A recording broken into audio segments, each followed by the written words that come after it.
Hey everybody, this is QSS from the Tops, and this is going to be one of the first videos up on our High Roller channel.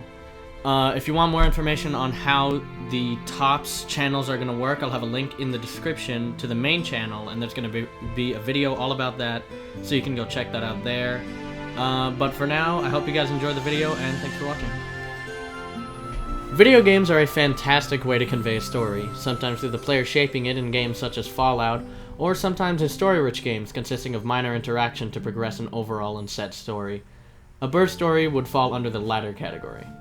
First off, I'd like to apologize in advance for the really fucked up resolution, as the lack of any options in the main menu made it difficult for me to record. Up for about $5 on Steam, this game is a fantastic example of how a story can be incredibly conveyed without using a single word. Made by Freebird Games, the creators of To the Moon, this game is about a 1-hour endeavor about a boy and an injured bird. Now, as boring an idea as that sounds, this game is actually way better than I'm leading you to believe. The music in this game is amazing. You're going to be hearing a lot of it in the background of this video.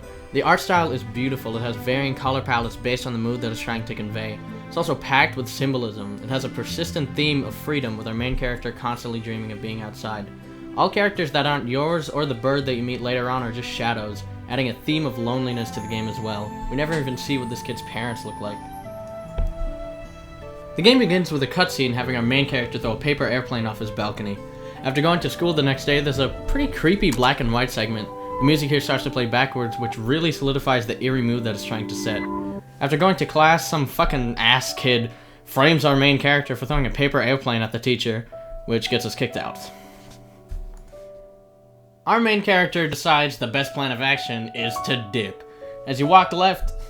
Shit, did I write left? As you walk right, the lockers begin turning into trees, which I thought was pretty creative. You walk home and find a note from your parents. You'll find quite a few of these as the story progresses. They usually have simple things written on them, telling the kid that, like, fucking it's gonna rain, or something like that. You wake up the next morning, and even the fucking music is too tired for this shit. There's a shameless Legend of Zelda reference, and you're off to school. After you sleep through literally the entire class, you pick up your things and start to walk home. It begins to rain, and you can make your character jump around in puddles, which is fantastic.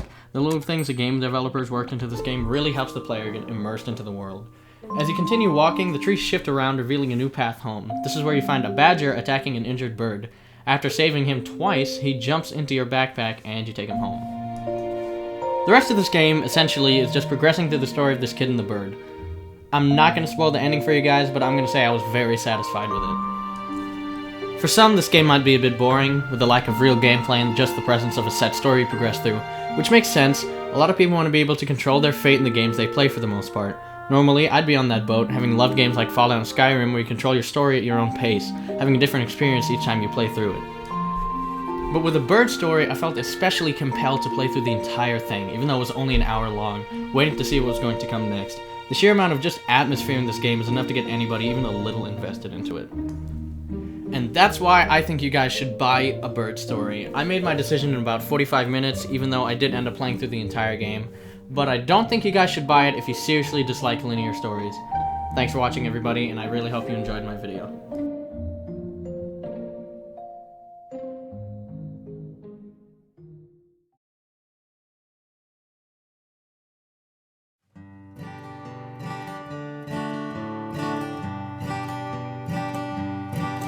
This wasteland they say you are going.